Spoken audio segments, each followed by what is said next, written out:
여러분들 어린 시절 특별히 이제 교회를 좀 어릴 때부터 오래 출석하시고 신앙생활을 오래 하신 분들 한번 생각을 해보면 이런 생각이 드실 겁니다. 어릴 때 주일학교 때, 요즘은 주일학교도 이제 많이 없어졌지만 주일학교 때 같이 교회 다니던 그 친구들 혹시 기억나세요? 함께 예수님을 믿던 그 사람들이 옛날에 굉장히 많았던 것 같아요. 옛날에는 뭐 여름 성경학교, 뭐 어린이 성경학교 이러면은 지금 친구들은 이제 도저히 이해가 안 될 텐데 지금은 학교에서 같은 반에 뭐 교회 다니는 친구 뭐 한 명, 두 명 뭐 이렇게 있대요. 근데 옛날에는 뭔가 크리스마스 행사가 있거나 또 무슨 교회에서 뭐 문화행사, 문학의 밤 이런 거 하면요. 안 믿는 친구들까지 한 80%는 교회를 나왔습니다. 그래서 주일 예배 때마다 이제 같이 이제 예배 끝나고 나눔하고 이렇게 앉아 있는데 굉장히 옆에 한 학년별로 이렇게 그때는 학년별로 앉았던 것 같아요. 사람이 워낙 많아서 뭐 중학교 1학년 우르르, 중학교 2학년 우르르, 뭐 초등학교 6학년 우르르 이렇게. 근데 여러분 한번 생각해 보십시오. 그때 내 옆에 같이 교회 다니던 그 친구들 지금 어디 있나? 물론 이제 다른 교회로 이사를 가거나 뭐 다른 지역으로 이사 가서 다른 교회에 출석할 수도 있겠죠. 그러나 문제는 뭐냐면 대부분 다 어디로 갔을까요? 그 우리 교회 모 권사님이 저에게 이런 얘기를 하시더라고요. 저 되게 한편으로 웃기면서 한편으로 좀 씁쓸하기도 한 그런 얘기를 하셨어요.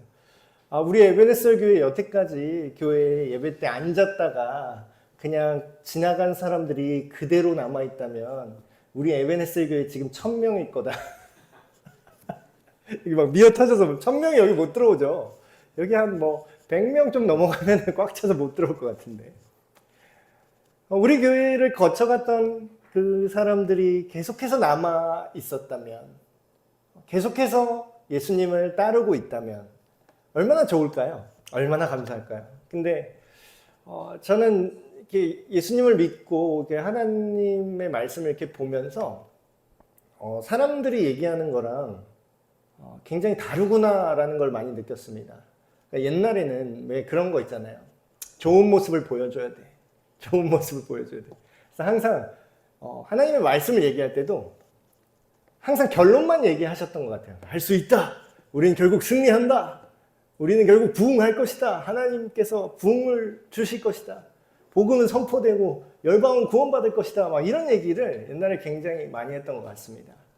물론 지금 그 말이 틀렸다라는 건 결코 아니고 맞는 얘기죠. 근데 그 당시 제가 그런 얘기를 들을 때 저는 옛날부터 굉장히 현실적인 사람이라서 교회 안에 있을 때도 그런 얘기가 굉장히 이상적이라는 생각을 들었어요.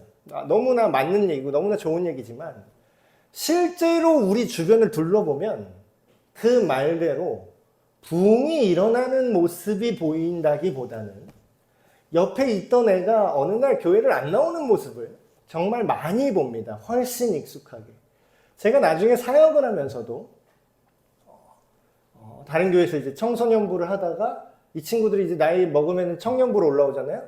거기 한 반절이 떨어져요. 고3에서 대학생 20살로 성인으로 딱 올라올 때 반절이 날아갑니다. 무슨 타노스도 아니고. 교회 안에서 예수님 믿는다고, 물론 이제 결과론적인 얘기지만 그 친구들이 정말로 예수님을 믿고 예수님을 따르는 친구들이었다면, 마음속 깊이 예수님을 따르는 친구들이었다면 그렇게 떠나지 않았겠죠. 근데 결론적으로 봤을 때 마치 타노스처럼 인구 절반으로 줄인다 이런 것처럼 반이 날아가요.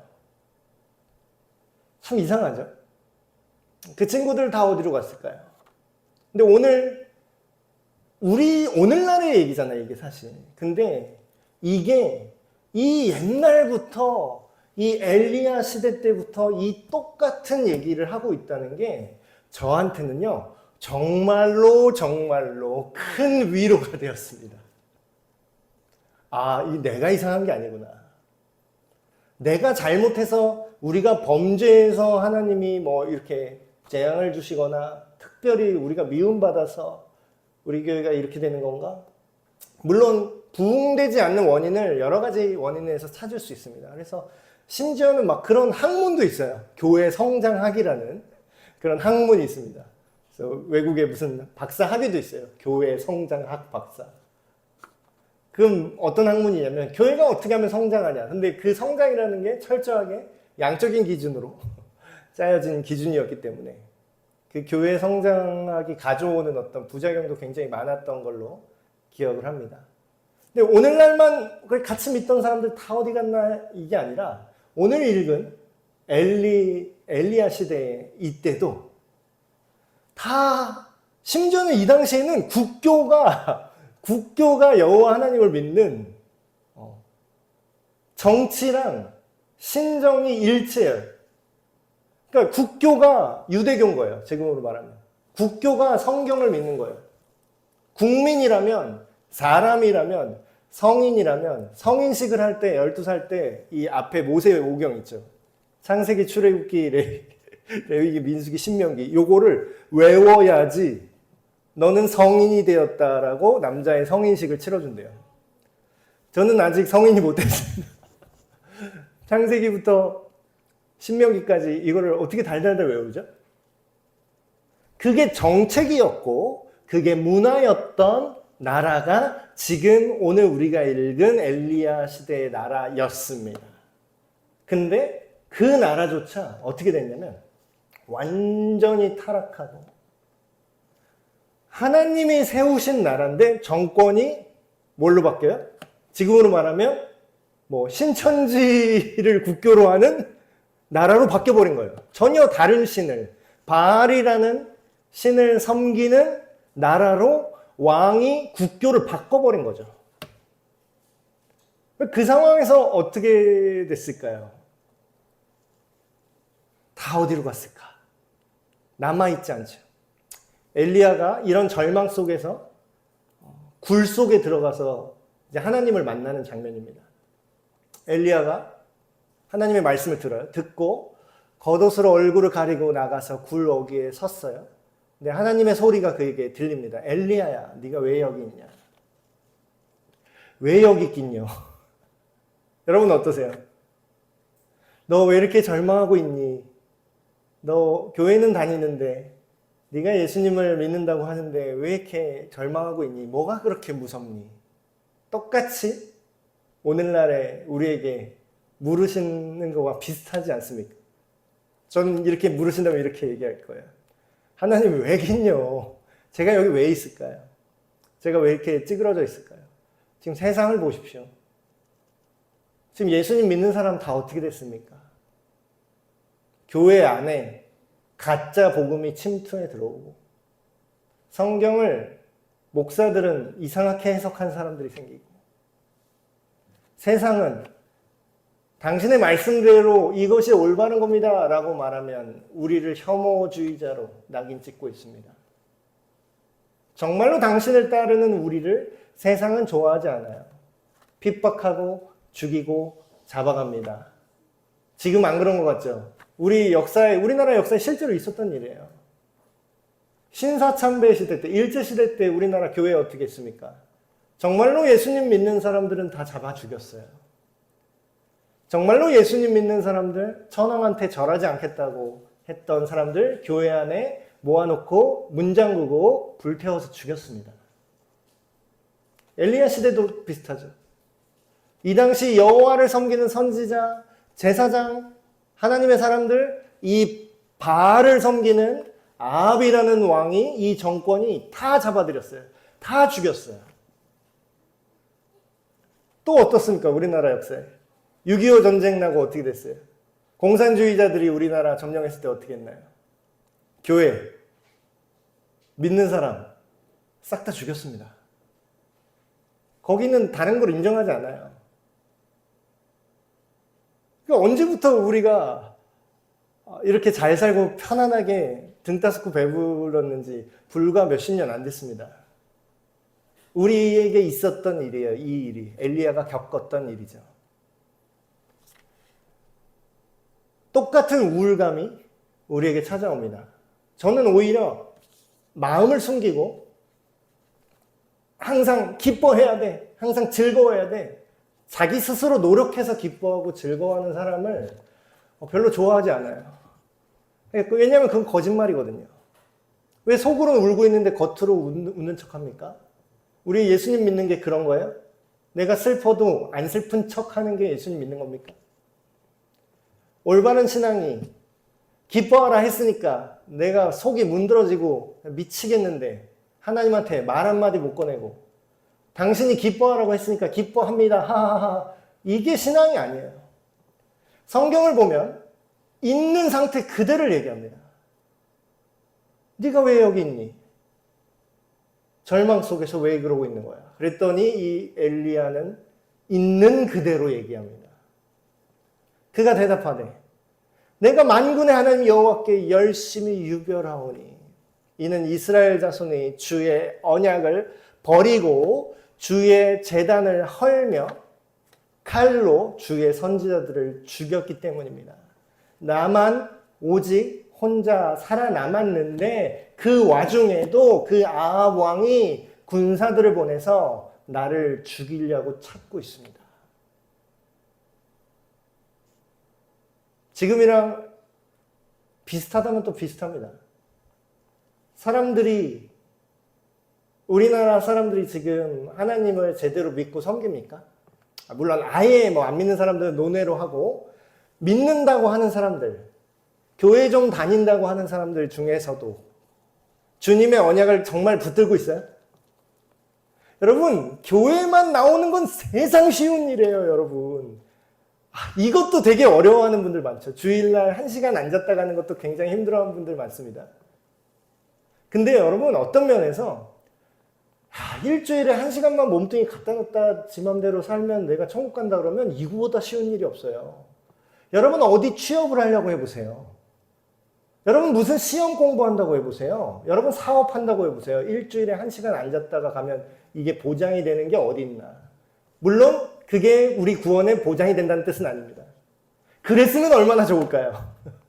차라리 그런 생각을 해요.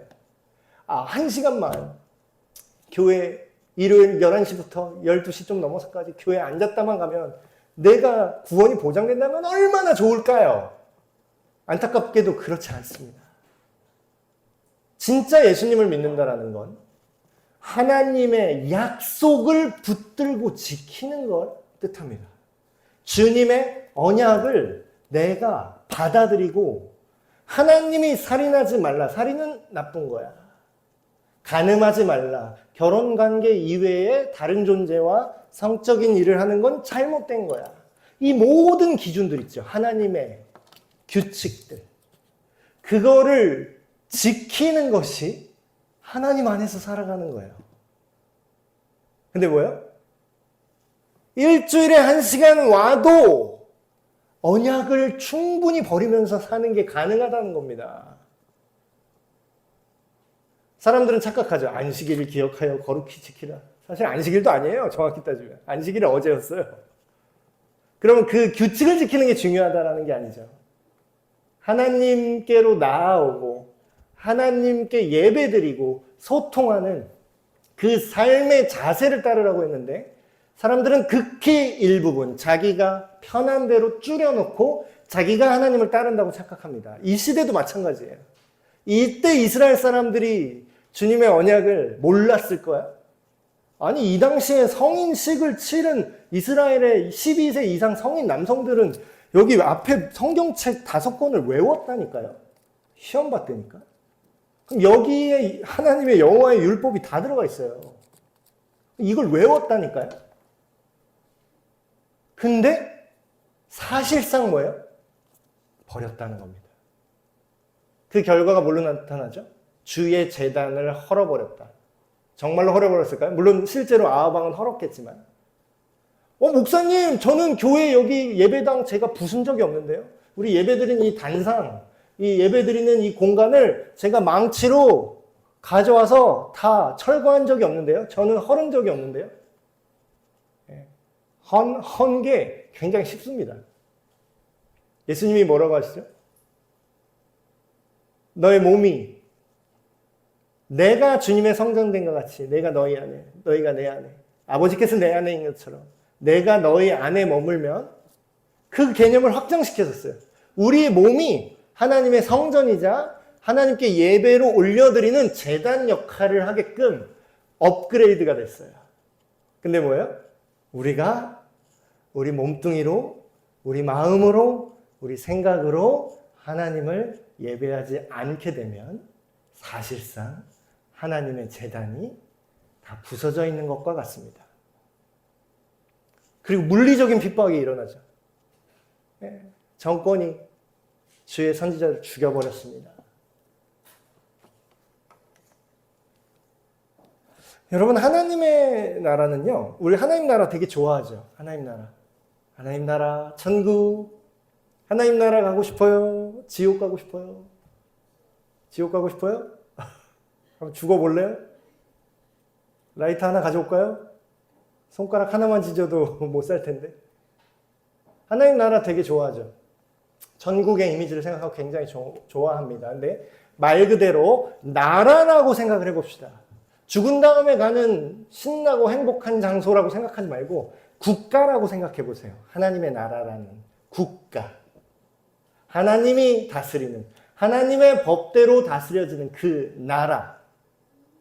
그 나라가 근데 지금 어떤 상황인 줄 아십니까, 여러분? 전쟁 중이에요.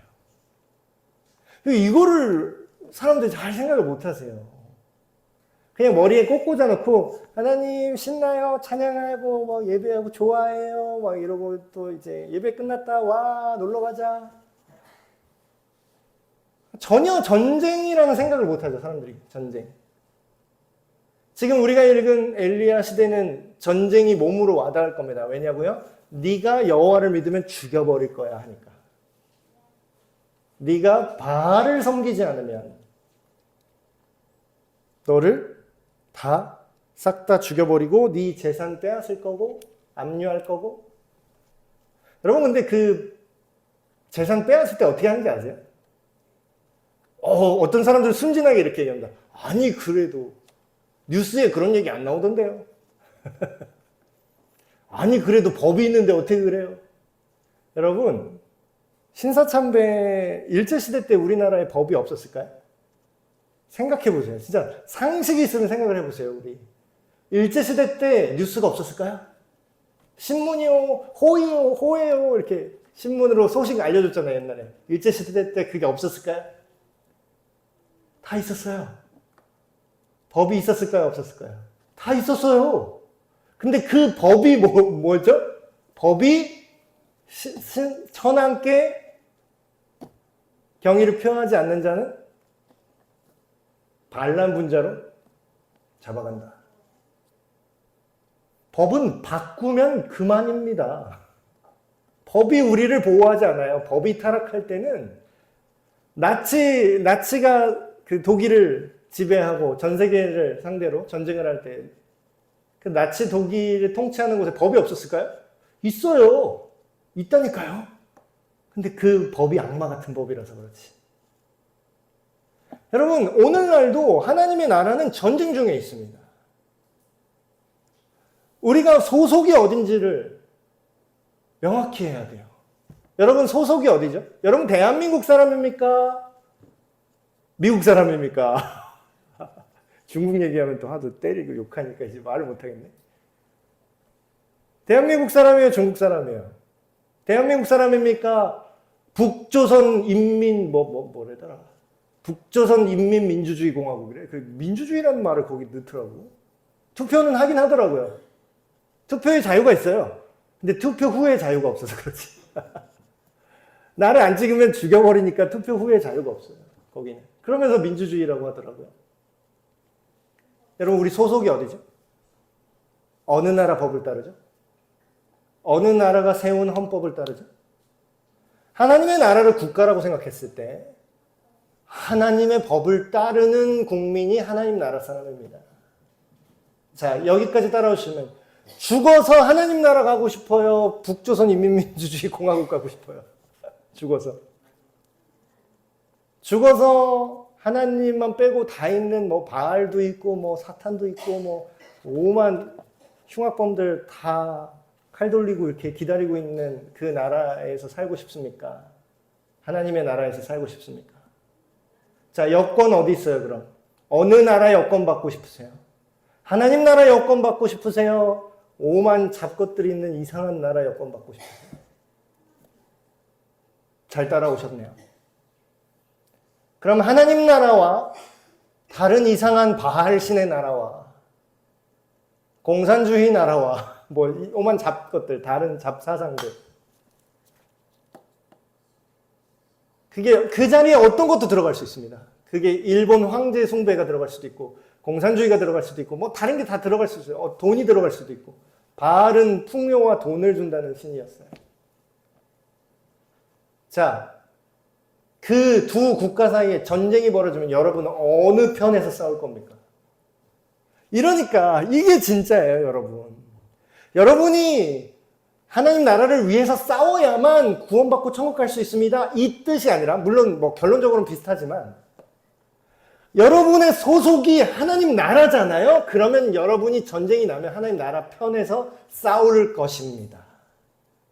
여러분이 하나님 나라 편에서 싸우지 않는다는 건 여러분 스스로 하나님 나라 소속이 아니라는 걸 증명하고 있는 거예요. 그러니까 예수님을 믿는다, 나도 교회 다녀요, 나도 목사예요, 나도 신학 박사예요 하고 있는 사람들인데 하나님의 법에서 벗어난 편에 서는 자들을 보면 저는 그 사람 소속이 하나님 나라가 아니라 트로이 목마구나, 얘 간첩이었구나, 하나님 나라인 척하는 간첩이 여기 숨어 있었네 하고 바로 보입니다.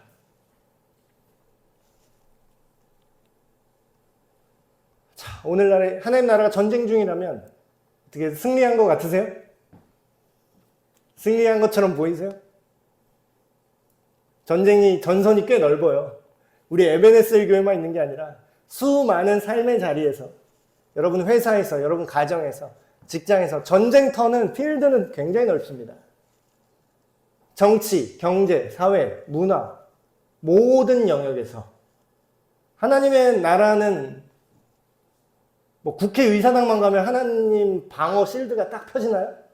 국회의사당은 하나님이 못 들어가시는 곳인가 보다. 우리가 선거하잖아요. 투표할 때. 투표소 들어갈 때 거기는 투표함 거기는 기표소는 철의 장막이 씌워져서 하나님이 거긴 못 들어가시나 보다. 그래요? 왜 정치랑 종교랑 분리해야 된다며요? 투표할 때는 그럼 하나님이 안 계신가 보다. 그리고 투표하고 나와서 교회만 오면 이제 하나님. 그걸 우리는 뭐라 그러냐면 어느 나라든 그런 식으로 행동하는 사람은 배신자라고 합니다. 그건 간첩이라 그래요. 우리가 승리한 모습을 봅니까? 패배한 것처럼 보이십니까? 전 솔직하게 말할게요. 제가 볼 때 패배한 것처럼 보여요. 승리한 것처럼 보이세요? 우리가 생각하는 승리 뭐예요? 여기 교회 사람 미어 터지는 게 승리 아니었나요? 옛날에 그렇게 말하고 다녔는데 몇십 년 전만 해도 우리가 교회를 일으켜 세우고 여기에 빈자리가 없게 되는 것이 승리한 건 줄 알았어요. 그게 승리의 기준이라면 뭐 패배한 것처럼 보이기도 하고. 세상으로 눈길을 열어볼까요? 세상 살 때 우리 어떠죠? 밖에서 정말로 예수님 믿는 것처럼 사람들이 많이 살아갑니까? 물론 있어요. 근데 그런 사람이 많아야 적어요. 어쩌다 발견하면 와, 찾았다. 찐 그리스도인 드디어 찾았네. 저만 이러는 게 아니라 성경에 그 말이 써 있습니다. 하나님도 이런대요. 하나님은. 내가 두루 다니며 누가 나를 진짜로 예배하는 자가 몇이나 있나? 예배하는 자를 찾으신다. 목사님 지금 주일날 예배에 저기 우리 대한민국의 세계 5대 교회 안에 다 우리나라 대형 교회 다 있는데 예배자를 뭘 찾으세요? 여기 있는데. 안 보이는데. 패배한 시대, 지금도 똑같아요. 이때 엘리야 시대도 지금 어떻습니까? 승리한 것 같아요, 엘리야가? 승리했으면 정권을 뒤집어야죠. 다시 이스라엘 하나님을 믿는 정권으로 바꿨어야죠. 근데 왜 여전히 아합 왕과 그 바알과 아세라 신을 섬기는 그 정권이 자기를 죽이려고 쫓아오고 있냐고요. 근데 중요한 건 이겁니다. 이거는 우리가 보는 현실이고 우리가 느끼는 거예요. 우리의 감정이고. 어쩌면 이게 사실처럼 보일 수도 있습니다. 근데 이 상황에서 하나님이 이런 대답을 하신다라는 거예요. 여러분, 이게 진짜예요. 그냥 우리가 덧없는 화이팅! 다 잘 될 거야! 이게 아니라 현실을 있는 그대로 보고 그 현실 안에서 하나님이 무슨 얘기를 하시는지 우리가 귀를 기울여야 된다는 거죠. 하나님이 이렇게 대답하십니다. 여호와께서 그에게 이르시되 너는 너의 길을 돌이켜 광야를 통하여 다메섹 지역에 가서 거기서 하사엘이라는 사람한테 기름을 부어서 임명해라. 뭘로? 아람 나라의 왕으로 네가 임명해. 되게 이상한 얘기를 하시죠. 굉장히 정치적인 지금 주문을 하는 겁니다, 하나님이. 예를 들어서 뭐 우리나라가 막 이렇게 예를 들어서 막 종교 탄압을 막 받고 있어요. 근데 하나님이 저 옆 나라 가서 거기서 누구 하나를 정권을 그 사람 정권을 세워 이러는 거예요. 무슨 CIA가 하는 무슨 특수 공작 같지 않으세요? 어떤 반군을 뭐 도와줘서 거기에 정권을 세워서 막 나라를 움직인다 약간 이런 느낌이죠. 굉장히 정치적인 얘기를 하시네, 하나님이. 하나님은 정치 밖에 나가서 손 떼고 계셔야 됩니까? 하나님은 오히려 모든 나라, 모든 권세를 다스리시는 분이시죠. 너는 또 님시의 아들 예후에게, 예후라는 사람한테 기름을 부어서 임명해라. 뭐라고요? 이스라엘의 왕으로. 지금 이스라엘 왕 딴 사람 있는데. 지금 아합 왕 있잖아요. 지금 왕이 있는데 딴 사람을 세우라는 거예요. 이거 뭐예요? 요새 말로 하면 뭐죠? 내란이야. 내란이란 단어 쓰는 거 되게 무서운데. 내란, 그냥 쿠데타예요, 쿠데타. 이거 쿠데타를 시키는 거예요, 지금 하나님이. 아니, 왕이 이미 있는데 딴 사람을 왕으로 세우라는 거예요. 이상하죠? 하나님 정치 개입 멈춰! 아니, 하나님이 하겠다는데. 하나님이 시켜서 하는 거 뭐 어떻게 해? 뭐, 그러면.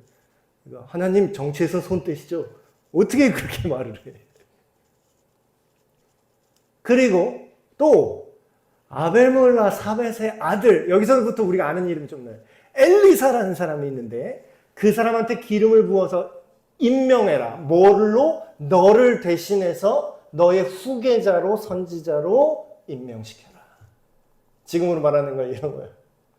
엄청 핍박받고 있는데 뭐 예를 들면 뭐 바울이 막 복음 전하다 막 핍박받는데 자기 이어서 이 사역을 할 사람을 찾아서 임명하라는 거예요. 되게 의미심장하죠. 언젠간 하나님이 알아서 해주시겠지 이게 아니라 되게 구체적으로 주문을 합니다.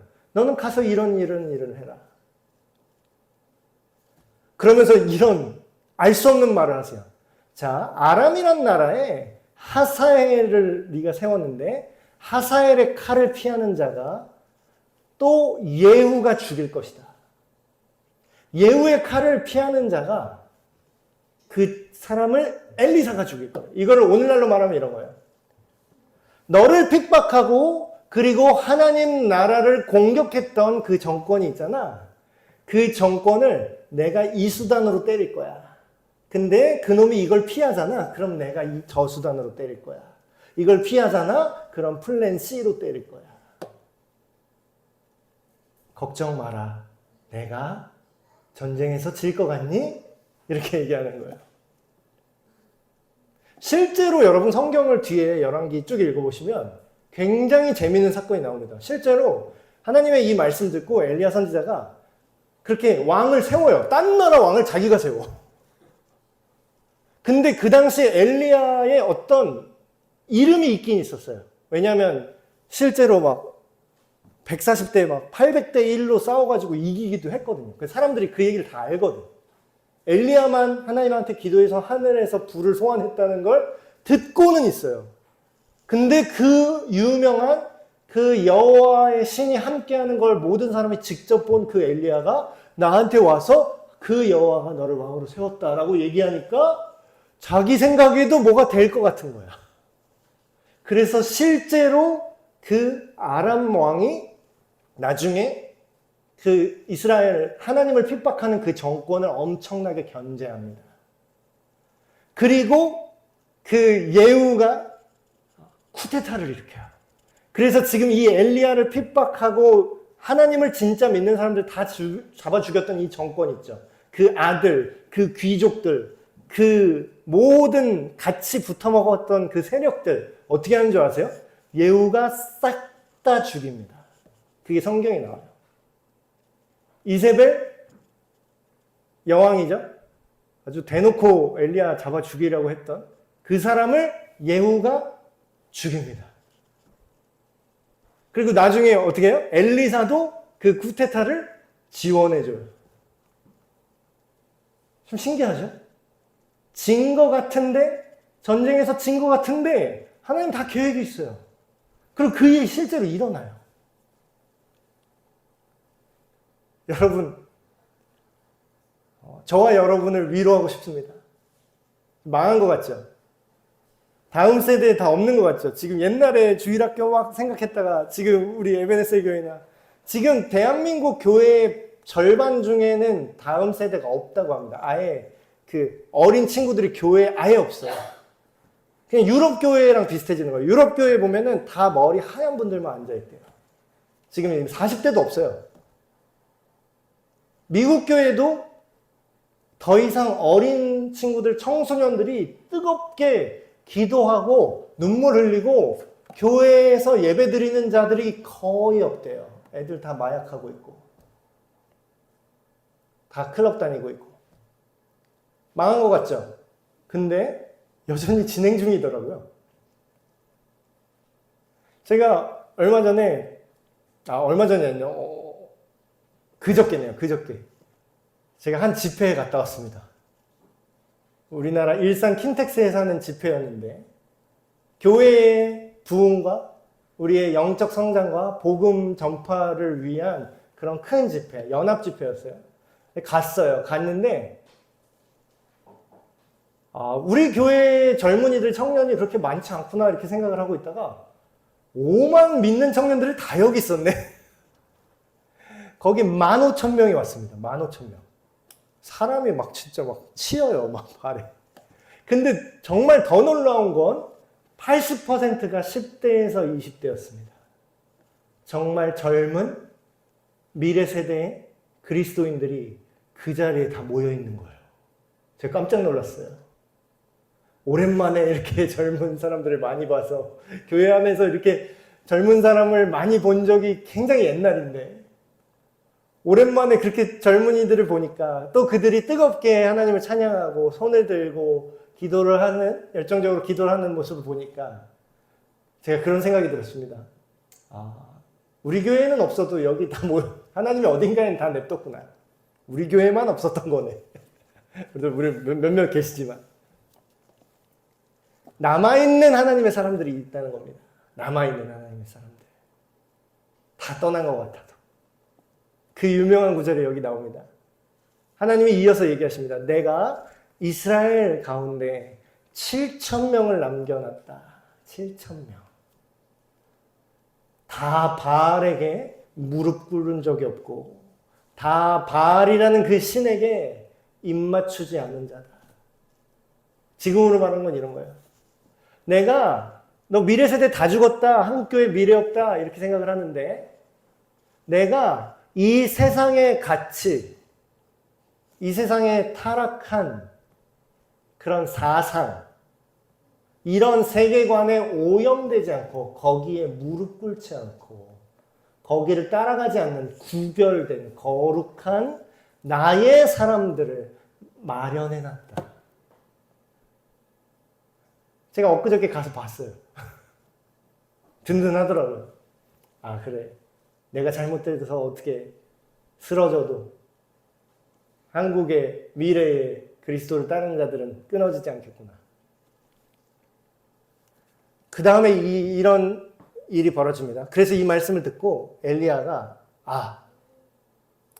길을 떠나요. 그래서 후계자로 세우라고 했던 그 엘리사를 만나는 거예요. 엘리사. 근데 이 사람이 원래 뭐 하던 사람이냐면 밭을 갈고 있어요. 농사하는 거죠, 농사. 근데 겨릿소가 뭔가 요새는 잘 안 쓸 말이라서 이렇게 제가 알아보니까 겨릿소가 뭐냐면 소 2마리가 딱 쌍을 지어서 딱 이렇게 씌워놓고 같이 2마리가 하나의 세트로 이렇게 밭을 가는 거예요. 근데 12겨릿소라는 건 24마리. 그러니까 12팀의 소를 몰고 다니는 사람 중에 그 12팀째 몰고 다니는 사람이 누구였냐면 엘리야였대요. 엘리사였는데 하나님의 말씀에 순종하고 이 자를 그럼 내 후계자로 세워야겠다라고 굉장히 상징적인 행동을 합니다. 선지자의 겉옷을 그 사람한테 던진다는 건 너는 내 후계자가 되라, 내 동료가 되라, 내 제자가 되라 이 뜻이래요. 그래서 겉옷을 딱 던지니까 그 뜻을 알아먹은 이 엘리사가 어떤 행동을 하냐면 소를 내팽개치고 엘리야에게 왔대요. 그래서 이렇게 얘기합니다. 잠깐만 기다려 주십시오. 제가 이제 이 모든 것을 정리하고 당신의 길을 따라야 되는데 제가 이렇게 정리할 시간을 주십시오. 이러는 거예요. 오늘날 어떤 사람들이 대부분이죠? 목사님, 제가 성경 읽는 건 좀 부담스럽고요. 제가 또 직장을 다녀야 되지 않겠습니까? 제가 뭐 취업도 물론 다 중요한 겁니다. 그래요. 다 중요하죠. 안 중요한 게 없어요. 자, 이 밭 가는 게 얼마나 중요해. 그쵸? 이거 밭 안 가, 소는 누가 키워? 밭은 누가 가라? 농사 누가 져? 이거 굉장히 중요한 일입니다. 근데 이걸 어떻게 한다고요? 내가 이거를 뒤로 하고 더 큰 목적을 위해서 내가 헌신하겠습니다라는 거예요. 그 15,000명 모인 그 청년들 중에는 내가 복음 전파를 위해서 헌신하겠습니다 하는 그런 사람들도 막 나오고 이렇게 얘기합니다. 이런 일이 이제 벌어져요. 엘리사가 떠나서 한 겨릿소, 그 얘기는 소 2마리를 말합니다. 2마리가 한 세트니까. 소 2마리를 어떻게 했다고요? 잡아서 어때요? 동네 사람한테 다 나눠줬어요. 자, 파티입니다. 자, 파티예요. 마음껏 드세요. 지금 오늘날에 말하면 이런 겁니다. 나는 원래 의사가 되고 싶었어요. 나는 원래 사회적 성공하고 싶었어요. 나는 기업가가 되고 싶었어요. 근데 이거를 내팽개치고 복음 전하는 일로 가겠습니다. 물론 여러분 직장을 갖는 게 나쁘다는 뜻이 아닙니다. 근데 그 정도로 헌신한 사람도 나온다라는 거예요. 그 15,000명 집회 때 한 찬양팀이 나왔는데 제가 알기로 그 찬양팀의 그 대표자, 인도자로 나오시는 분이 있는데 그분이 알고 봤더니 현직 의사세요. 현직 의사, 내과 의사인가 어느 과인지는 지금 기억이 안 나는데 현직 의사인데 자기가 의료 선교를 가려고 사람들을 모아서 기도 모임하고 예배 모임 하다가 그게 확장돼서 거기에 살이 붙어서 거기에 찬양팀이 생기고 그래서 그런 메이저한 찬양팀이 된 거예요. 그 사람도 비슷하죠. 아니 환자는 어떻게 하고 물론 그분이 뭐 의사를 내려놨는지는 모르겠습니다. 근데 말하자면 이런 거죠. 내 생업이 있는데 이거를 내려놓고서라도 내가 하나님의 선지자로서 하나님의 말씀을 선포하고 다른 영혼들이 구원받는 일에 내 삶을 던지겠습니다. 이런 사람이 나오게 됐다라는 거예요. 그래서 다 팽겨치고 엘리야를 따르며 그를 수종들었더라 나오죠. 여러분 올바른 신앙이 어떻게 되냐면 다음 세대로 이어지는 것을 봅니다. 여러분 아무도 안 남아있는 것 같아서 마음이 상하셨습니까? 우리 에베네셀 교회도 교회 안 떠나고 그냥 앉아만 있었으면 1,000명 됐을 것 같잖아요. 안타깝지만 우리가 절망하게 되죠. 그러나 오늘 엘리야에게 하신 하나님의 말씀처럼 우리가 모르는 곳에서 하나님께서는 다른 사람들을 준비하고 계십니다. 올바른 신앙이 이어지게 계속해서 준비하시고 하나님께서 남겨놓은 남아있는 세상으로 다 떠나고 다 복음을 저버리고 다 성경 말씀을 내팽겨치는 이 시대에도 여전히 그 자리에서 하나님의 나라 소속 안에서 남아서 자리를 지켜내는 사람들이 있다라는 거예요. 그 남아있는 사람들이 다른 그 누구가 아닌 저와 여러분이 되시길 주님의 이름으로 축복합니다.